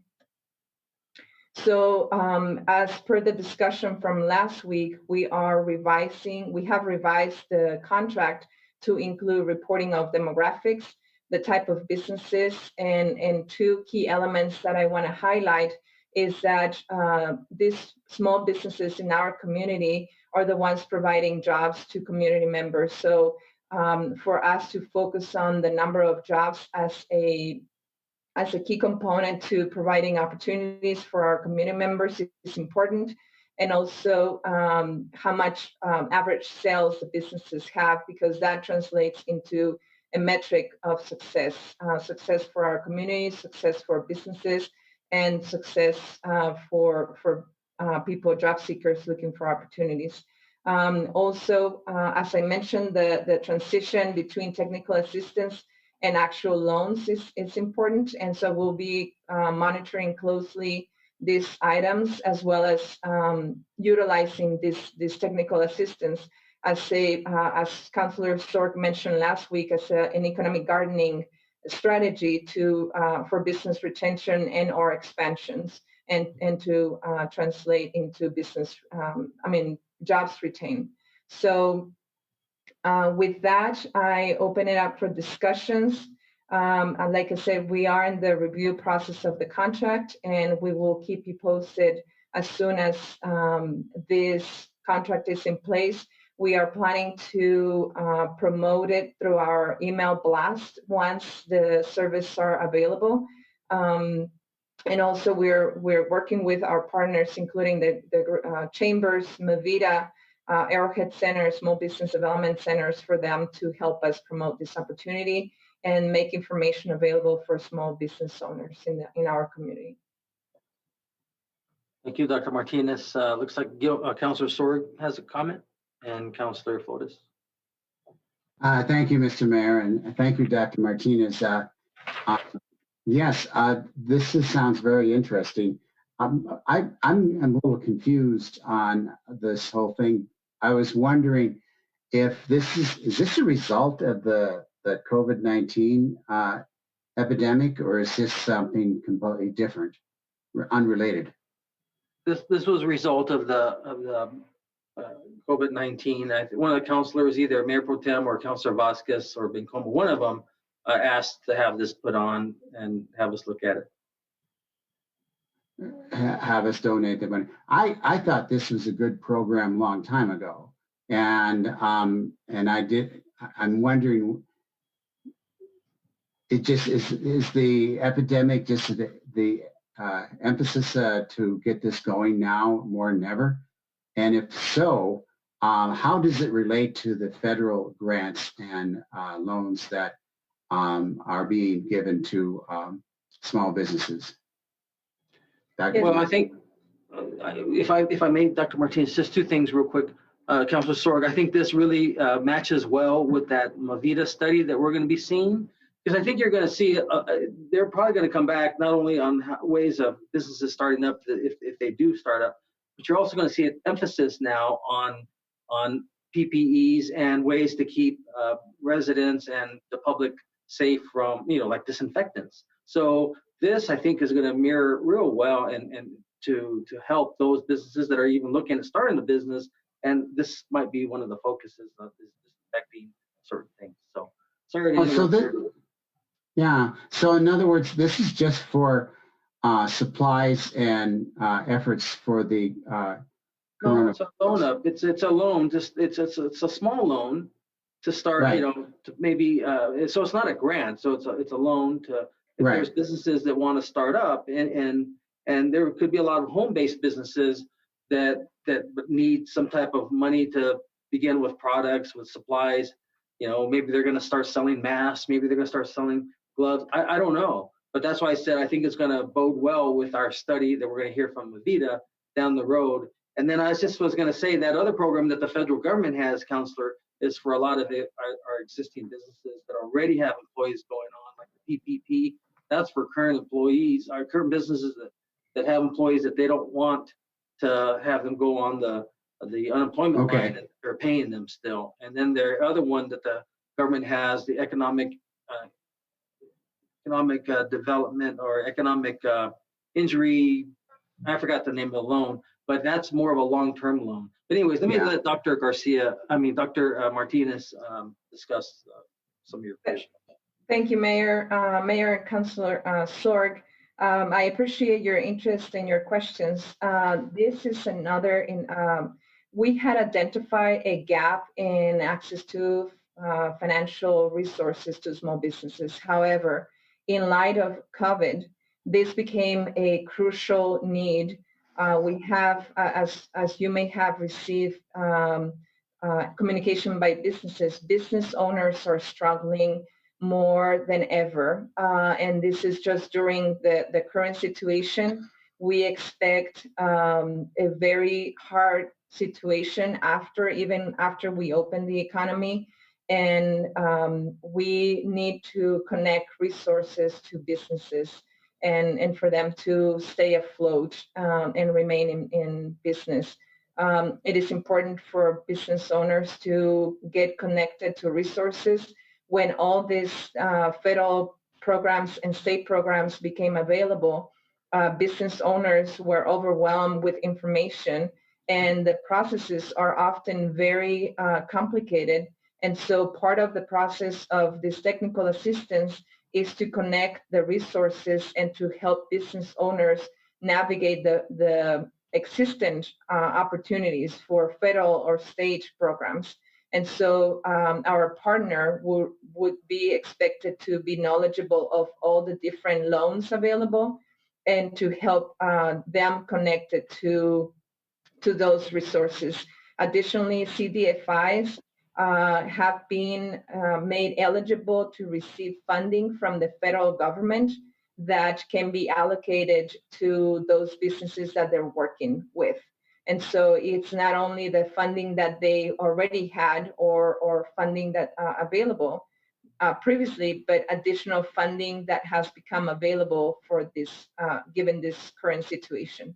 And so it's continuing to connect the resources and helping small business owners who may be overwhelmed with the current situation and with the amount of information to navigate the system and get the adequate assistance that they need. So these loans then are to help small businesses to help them get the federal loans and grants under the CARES Act and other legislation that's being passed by the federal government. Is that understanding? That's one aspect, Councilor Sorg. Another aspect is community development financial institutions already have funds, because that's part of what some of these CDFIs already do. And so it can be a twofold access to financial capital. The one available through the, did I lose you? No, I'm fine. Okay.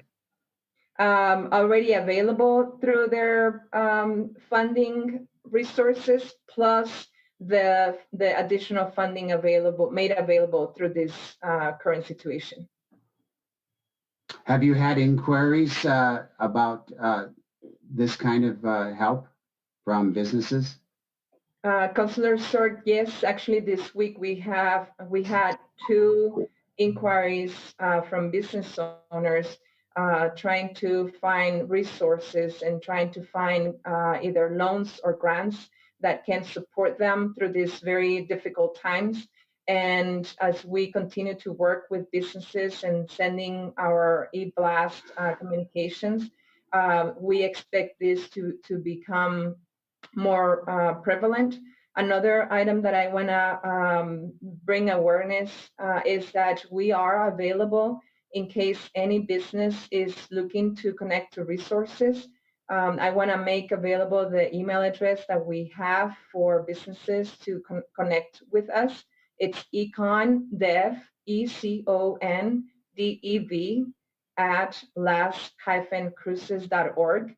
And so, as I mentioned last week, if you have anyone looking for support, assistance, or resources, please refer them to us. We're here to help, and it's going to be very important to continue to support our business owners in our community. Yeah, send that to me in an email, please. Yes, sir. I'll spread the word. So I'm still a little confused here. So these businesses need this startup money, a few $1,000s, in order just to apply for a federal loan. What you're saying? No, this funding can be utilized for them for whatever restrictions the financial institution may have. But for the most part, funding that they access to through these loans can be used for operations. And okay. So it can be startup capital, but it can be to remain in operations or to expand. Given the current situation, I would not see expansions as the #1 item, although some businesses are growing, but majority of businesses are struggling to stay in business. And so I would see majority of these loans going to keeping the business in operation. Okay, thank you very much. Again, this is something that I've been thinking about. I've been talking to, say, for example, Tierra del Sol was interested in just this similar kind of a thing, and I was hoping we would have done it a long time ago.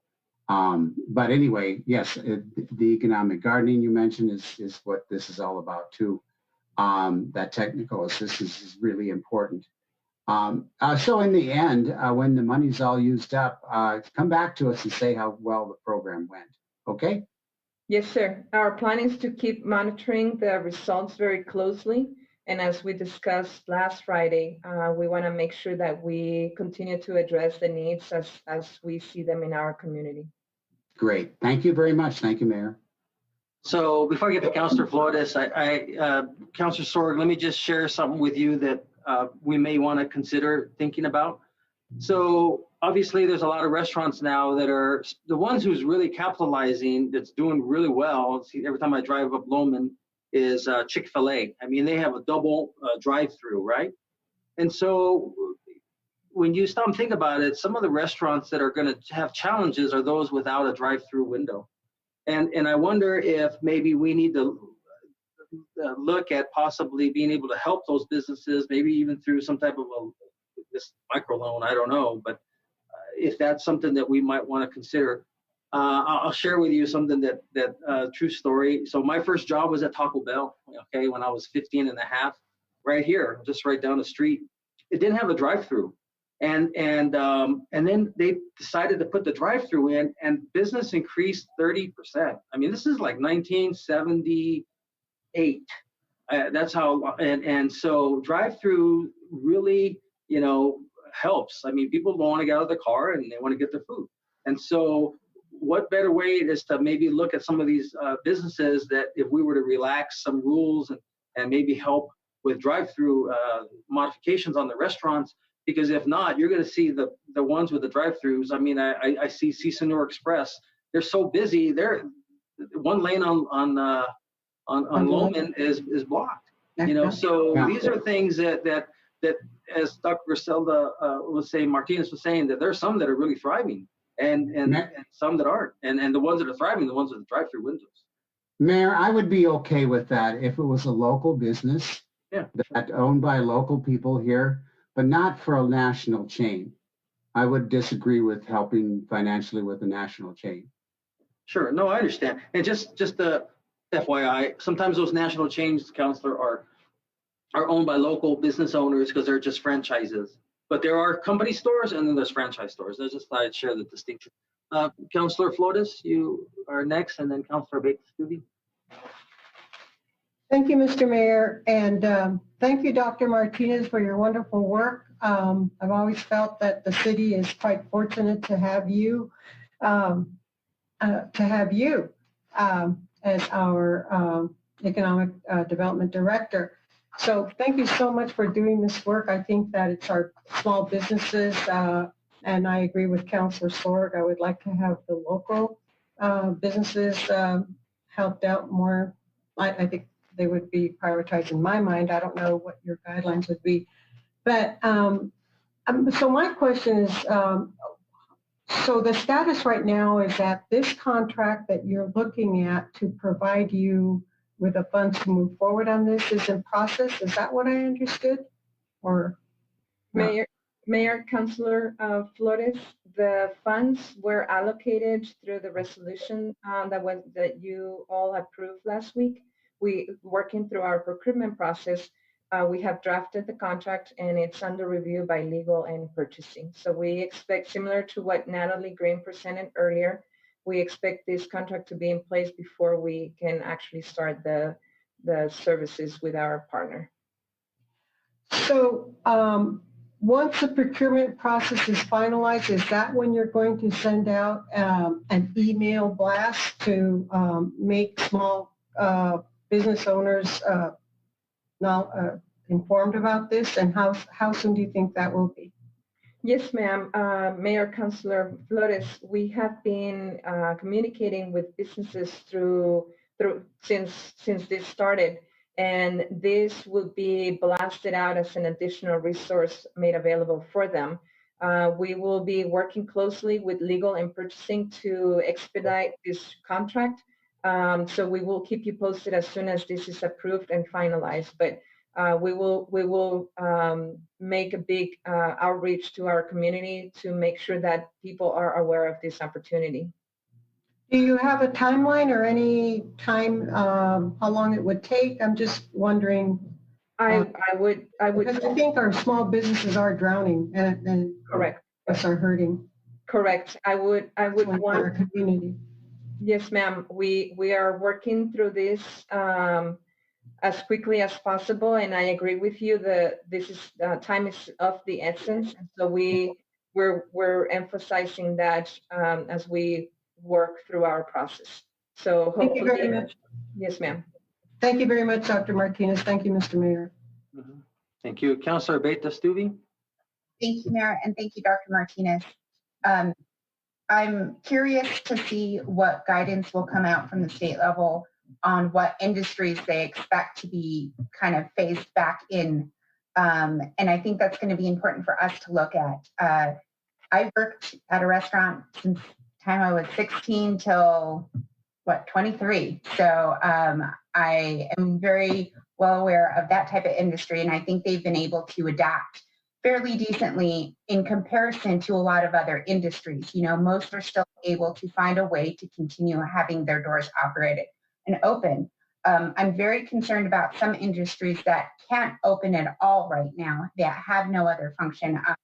If we take even like ones that have high levels of personal contact, like our salons, and a lot of them are female owned as well. And we know that that high level of contact, I wouldn't expect for them to be in the first or second set to be open. So looking at ways that we can maybe even target those industries that are going to be last on the list to offer assistance, I think might be something to consider. Thank you for that recommendation, Councilor Abetes-Stuvey. We will consider further what sectors those may be, but you have a really important point that some may be struggling more than others. Thank you.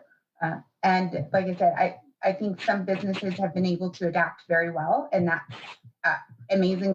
I've been really inspired by the creativity and what people can do. But like I said, there's some that just, they can't be opened at all in any fashion right now. And that's going to be hard. And it looks like those are also industries that probably can't be open for a while. Correct. Yeah. Okay. Thank you. Well, thank you, Dr. Martinez. I think that concludes our updates on the various 2 programs that we were discussing last week. So before we close, I just have a couple things I'd like to ask Council. So if we were to go to next Friday, that would be May 1st. And I was just wondering if you wanted to, the Monday is May 4th. So the couple of items that we may need to discuss normally on Friday, if you want to move it to May 4th, which would be Monday, and then skip next Friday, May 1st meeting. So that's the first thing I wanted to ask.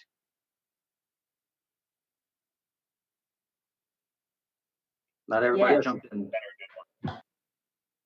You're good with May 4th? I'm okay with May 4th.